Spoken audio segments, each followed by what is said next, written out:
엄마, 나 수학 다 끝냈는데 게임 해도 돼? 착한 애들이죠. 그런 걸 다 엄마한테 물어보고. 아빠, 나 이거 다 끝냈는데 유튜브에서 드라마 한 편 봐도 돼? 어떻게 하시겠습니까, 여러분? 만약에 이렇다면.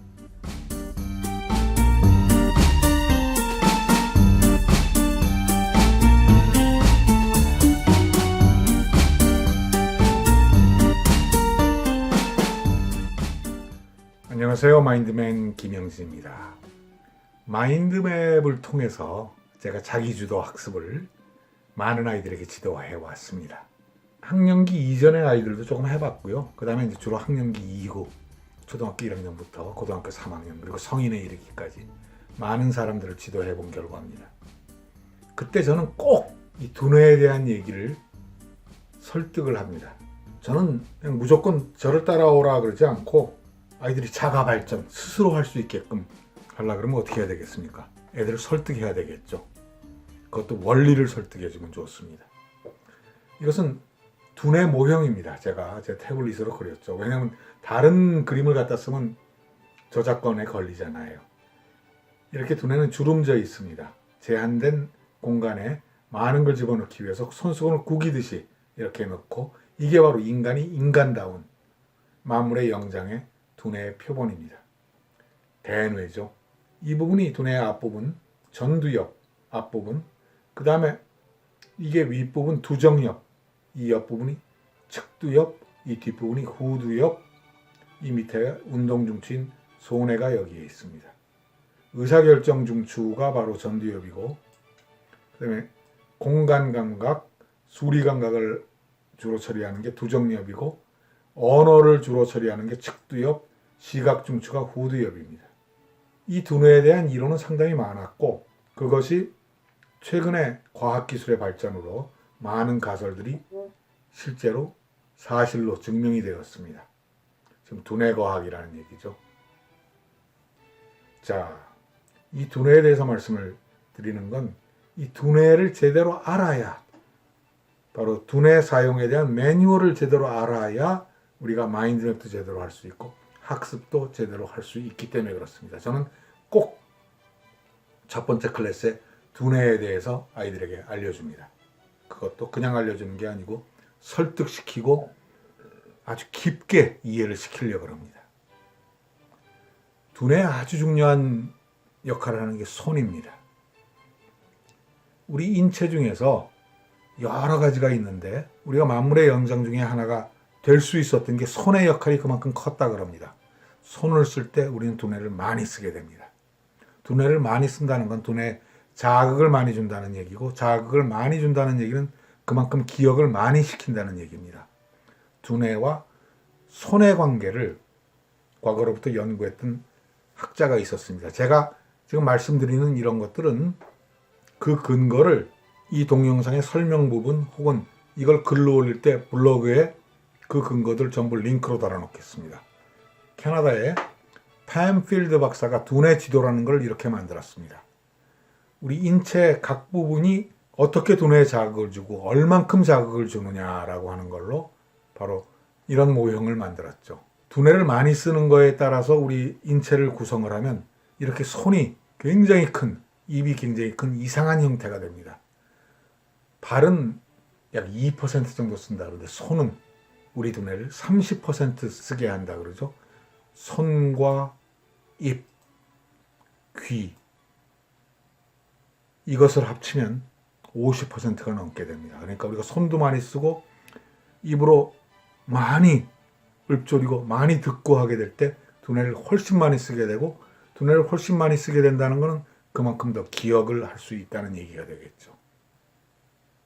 다른 측면에서 바라본 겁니다.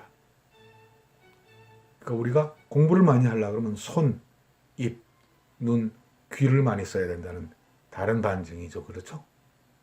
자, 이거는 두뇌 내에 있는 두뇌 세포의 모형입니다. 이것도 역시 제가 손으로 그린 겁니다. 두뇌 세포, 뉴런이라 그러죠. 이 규격은 뭐 중학교 2학년 이후에 고등학교까지 생물에서는 다 나오는 거니까 우리 학생들도 다 알아들을 거예요. 이 노란 부분이 두뇌 핵이죠. 뇌세포의 핵. 그럼 이렇게 손들은 뭐냐? 이게 시냅스입니다. 뇌세포는 약 3만 개 이상의 시냅스를 옆으로 뻗어져 나간다 그래요. 많은 사람들이 기억은 시냅스와 시냅스 사이에 존재하는 거가 아닌가라고 얘기를 합니다. 뉴런, 뇌세포도 숫자가 어마어마해요. 태어날 때 인간은 누구나 1000억 개 정도의 뇌세포를 가지고 태어난다 그럽니다. 그 1000억 개의 뇌세포에 지식을 집어넣으려고 그러면 24시간 밥도 안 먹고 잠도 안 자고 계속 집어넣어도 500년을 집어넣어도 이 뇌세포가 남는다 그럽니다. 그러니까 우리가 살아가는, 우리가 지식 활동을 하는 거, 기억 활동을 하는 거, 그거보다 훨씬 많은 뇌세포를 가지고 있습니다. 그보다 더 많은 거는 시냅스의 숫자입니다. 수십조 개가 됩니다. 우주의 원소만큼이나 많다라는 게 시냅스인데, 이렇게 어떤 우리가 무엇인가를 보면 시각 중추를 통해서, 청각 중추를 통해서, 촉각 이런 거를 통해서 자극이 들어오게 되면 전기적인 신호가 뇌세포로 전달이 됩니다. 그러면 어떻게 되는가 하면 이렇게 시냅스가 근처에 있는 다른 뇌세포로 연결이 됩니다. 이때 기억이 이 공간에 생기는 것 같다라고 사람들이 얘기를 해요. 근데 그 자극이 계속 이어지면 이렇게 임시 연결이 생깁니다.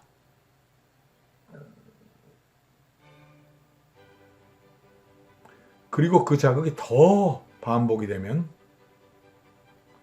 영구 연결이 생깁니다. 이것을 마이엘린이라 그래요. 마치 전선의 피복처럼 튼튼하게 되고, 이걸 보고 두뇌 회로라 그러겠죠. 그러면서 옆에 있는 다른 쪽으로도 뻗어져 나가서 이게 하나의 덩어리가 됩니다. 그걸 보고 축색이라 그러는데, 어느 일정 부분의 전문가는 우리 두뇌의 일정 부분이 이렇게 영구 연결로 완전히 커다란 나무처럼 연결이 되어 있다 그럽니다. 특히 이런 것들은 어릴 때서부터 자극을 받아나가면서 계속 이렇게 만들어진다 그럽니다. 그렇다면 우리가 무엇인가를 이루고자 하고 생각을 해야만 된다면 무엇인가를 반복해 줘야 되겠죠. 아이들은 어릴 때부터 반복하는 걸 상당히 즐겨해요. 어느 순간이 지나면 반복을 지루해 합니다. 인간들은. 봤던 영화 또 보는 사람들도 있지만 그것도 지루해하고, 공부도 계속 반복해서 외워야 되는 걸 짜증나게 생각을 해요. 그렇다면 반복을 해야지만 영구 연결이 생기는데, 두뇌 회로가 생기는데, 그렇다면 반복을 좀 현명하게 해야 되겠죠. 자, 우리의 두뇌는 우리의 기억 혹은 지식한테만 100% 모든 것을 주지를 않습니다. 오히려 우리가 깨어있을 때, 의식 상태에서 돌아다니고 할 때는 기억 쪽으로, 두뇌 활동 쪽으로 아주 적은 용량만을 할애합니다. 기억으로 따지면 임시기억입니다. 의식 상태에서 임시기억은 불행히도 용량이 크질 않습니다. 거의 대부분 7개 정도가 맥시멈이에요. 최대치죠. 새로운 정보가 이렇게 들어가면 쭉 있다가 최근에 있었던 정보가 빠져나갑니다. 소멸돼 버려요. 그냥 망각이 아니고 소멸입니다. 이건 임시 기억이기 때문에 그래요.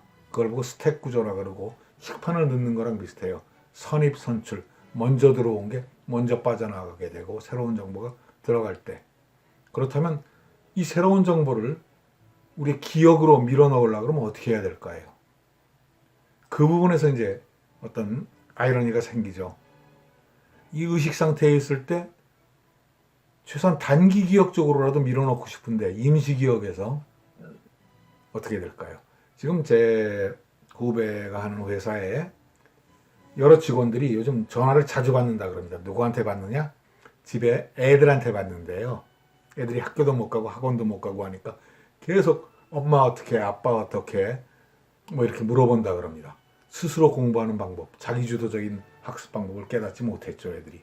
지금껏 학원 다니고 뭐 가정교사 들여갖고 다니고 이랬던 아이들이 혼자 못한대요. 계속 물어본답니다. 참 이때가 저도 이 마인드맵 자기주도 학습법을 이제 제대로 공급을 해줘야 되겠다라는 생각이 바로 그것 때문에 든 겁니다. 그런데 아이들이 저렇게 물어보는 아이들도 있어요.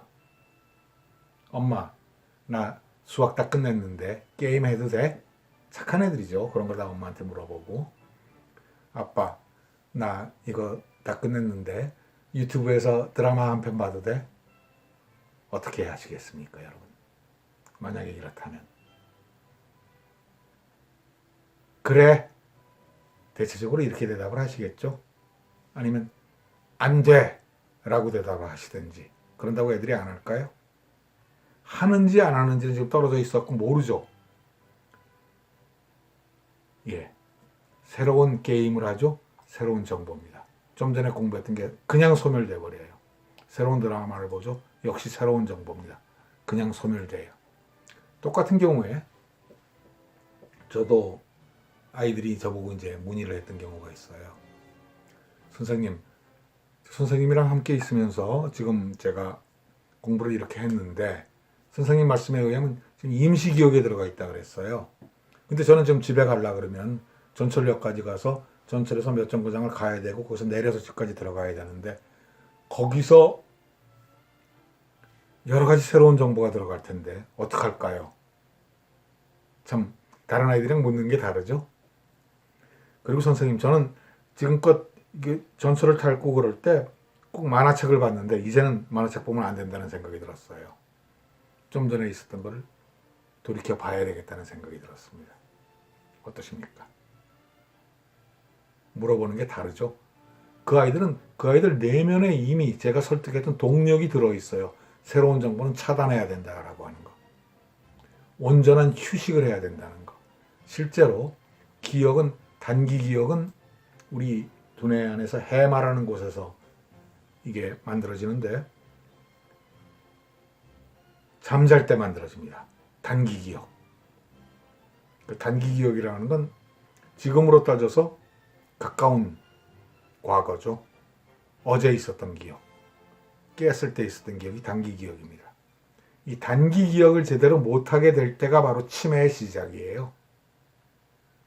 그 치매에 걸린 분들은 이사 왔던 집을 몰라요. 기억을 못해.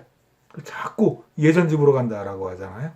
그 단기 기억이 해마가 고장났을 때 일어나는 일인데 주로 잠잘 때 눈동자가 움직이는 수면, 바로 꿈꿀 때 렘 수면 중에서 일어난다고 합니다. 그 렘 수면이 있고 또 주기가 되는데 눈동자가 움직이지 않는 깊이 잠드는 수면, 그걸 보고 우리 뇌파가 아주 천천히 움직이는 서파 수면이라고 하는데 그 서파 수면에서는 장기 기억이 만들어진다고 합니다. 분산 네트워크가 만들어지죠. 임시 기억에서 단기 기억 쪽으로 좀 내보내려고 그러면 반드시 뒤를 조금 돌아봐야 됩니다. 좀 전에 무엇을 했던가 하면서 반복을 한번 해주고 휴식을 해줘야 됩니다. 자, 아이들에게 어떻게 설득을 해야 되죠? 바로 이걸 설득을 해줘야 됩니다.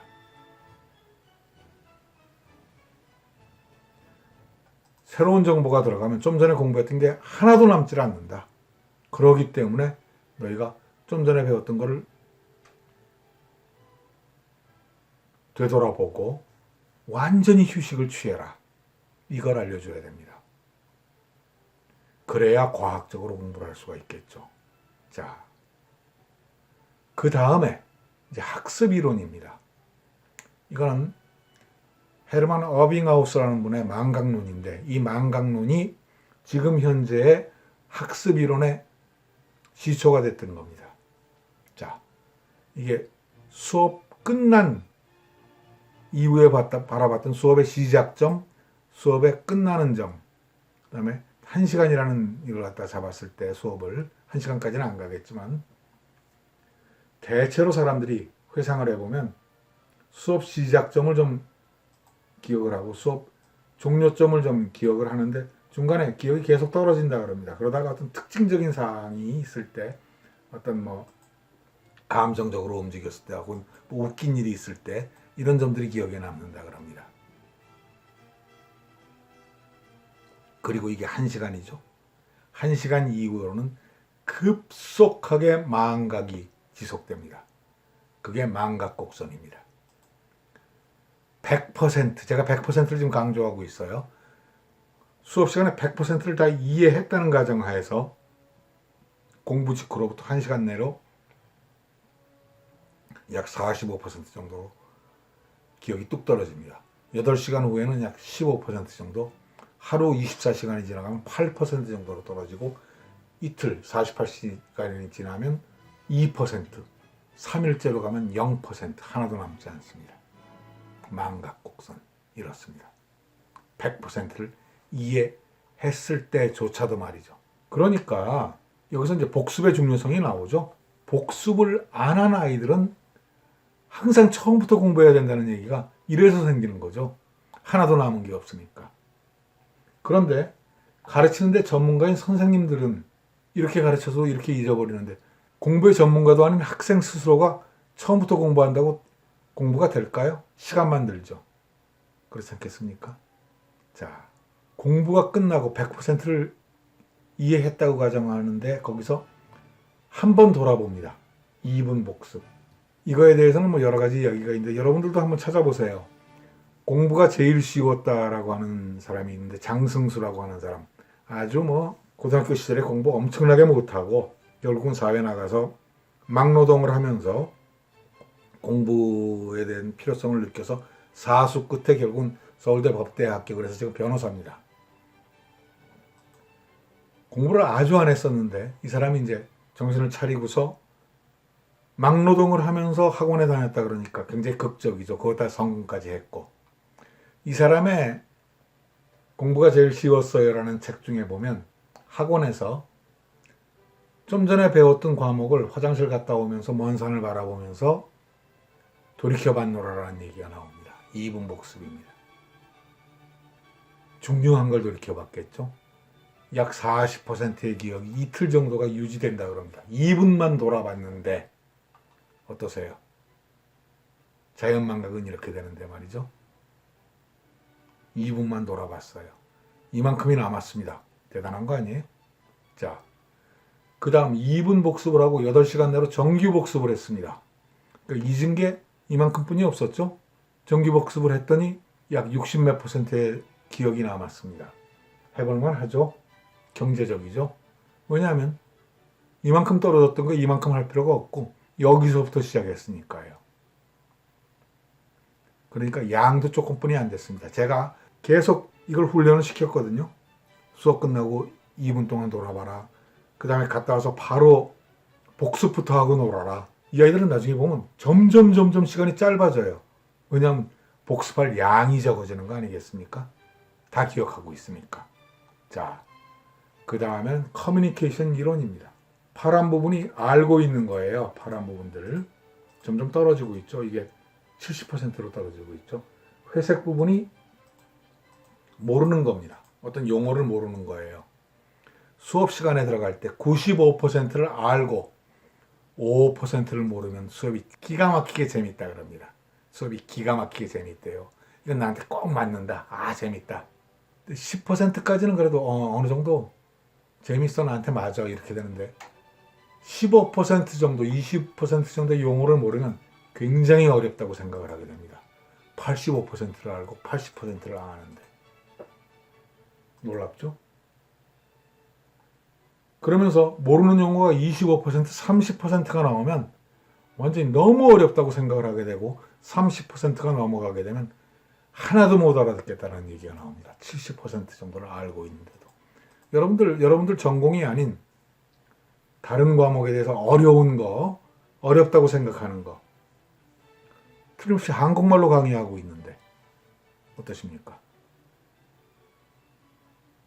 하나도 못 알아듣겠다는 생각이 들겠죠? 그렇다면 어떻게 될까요? 100% 아까 제가 강조했던 겁니다. 100%가 아니고 0%입니다. 그러니까 기억할 것도 없고 복습할 것도 없다는 거가 돼요.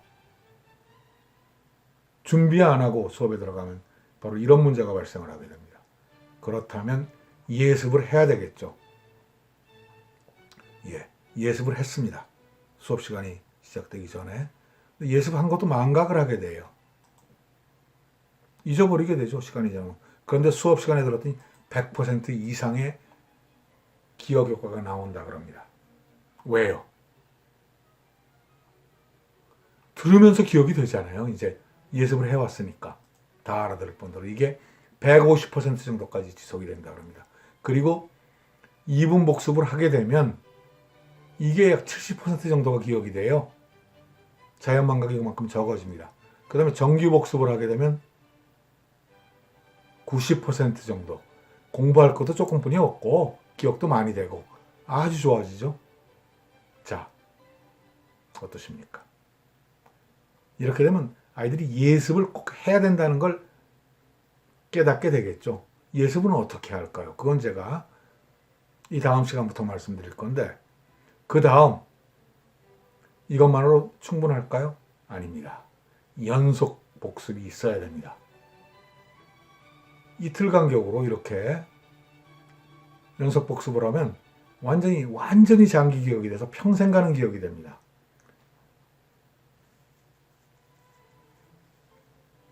우리 도레미파솔라시도처럼 그냥 평생 가는 거예요. 그럼 어떻게 재미있게 반복할 수 있느냐? 이것도 하나의 문제가 되겠죠. 자, 그러면 앞으로 자기주도 학습을 할 때 첫 번째 필요한 건 우리 두뇌에 대한 이해입니다.